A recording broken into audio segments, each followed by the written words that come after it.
நமது பண்ணையில் கடினமாக உழைத்துக் கொண்டிருக்கும் அன்பு பச்சை கிளியை பத்திரமாக பார்த்துக் கொள்ளவும். ஏனென்றால் அவன் என் கண்ணுக்குள்ளே திரிகிறான்.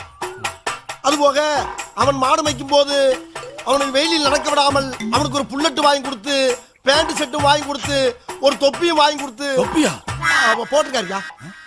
அவனை அவனை அழகு பார்க்குமாறு மிக தாழ்மையுடன் கேட்டுக்கொள்கிறேன்.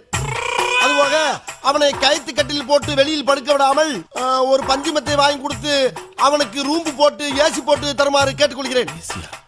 இவ்வளவும் போக ஒரு முக்கிய குறிப்பு, நமது குடும்பத்துக்காக கடினமாக உழைத்துக் கொண்டிருக்கும் அந்த ஒப்பற்ற ஜீவனை நாம் பத்திரமாக பார்த்துக் கொள்ள வேண்டும்.